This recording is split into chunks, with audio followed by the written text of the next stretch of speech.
Sir, ask ko lang po 15 years to pay po sa MPL. Gusto ko sana mag-avail. Kaya lang 54 na po ako. Pwede po kaya ako mag-loan. No, so try nyo po sa GSIS Touch. Makikita naman po ninyo doon if you are eligible or not. No? Kung sasabihin po na hindi kayo eligible dahil sa inyong edad, of course di po na kayo makakautang.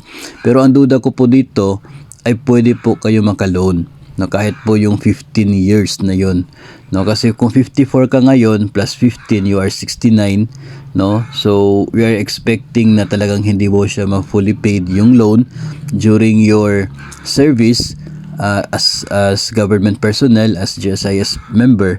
Ang mangyayari lamang po dyan kapag kayo ay nag-retire na, no, doon po ninyo mararamdaman yung epekto ng inyo pong pag-loan, no, kasi ang mangyayari ay kung mag-avail kayo sa lump sum na retirement benefit upon your retirement, yung balanse ng natira po ninyong loan, no, ay ibabawas doon mula sa inyo pong claim.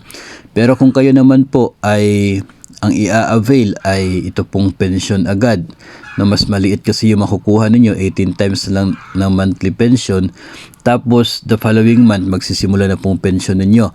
So mayroon kayong option na pwedeng bayaran yung 1/4 or 25%, 50% ba ng inyong natitirang balanse sa utang, no, ibabawas mula doon sa 18 times ng pension na makukuha ninyo upon separation.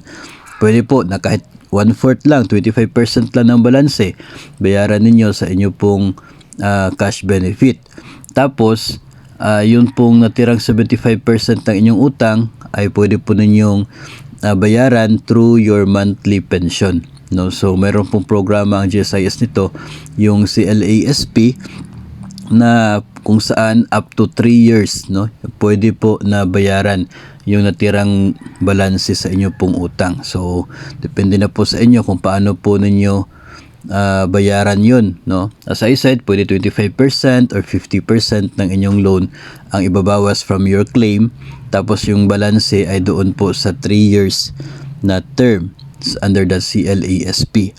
Anyway, pwede naman po na lakihan ninyo yung pagbayad, no, from your 18 times pension para maliit na lamang yung magiging deduction from your monthly pension. Kasi kapag tayo po ay nagpipensyon na, ay wala na po tayong ina-expect na sahod monthly from GSIS, from our agency. Tapos baka may mga iba pa tayong paggagastusan, so mahalaga po na malaki pa rin yung ating matatanggap from our pension, no. Kung maliit lang kasi yung ibayad niyo from your cash benefit, ay medyo mataas yung magiging deduction from your pension, which will affect sa inyo po magiging monthly budget. So nakadepende na po yun sa inyo, no. You should also consider kung ano man po yung inyong magiging monthly na ways of earning, no, yung sources of income ninyo after retirement, na kung saan ay makaka-apekto sa inyong pangangailangan and pag-provide ng inyong mga needs. So kahit 54 pwedeng mag-loan, pero doon po sa retirement you should expect na doon po kayo gagawa ng isang malaking decision as to how you will pay the balance of your loan, no, using your retirement benefit at sa inyo din po magiging pension. So as long as pwede kang mag-avail doon sa GSIS Touch, walang problema yun, no, pwede po kayo mag-avail talaga, and your AAO will approve your loan application basta kaya pa ng inyong current na net take home pay.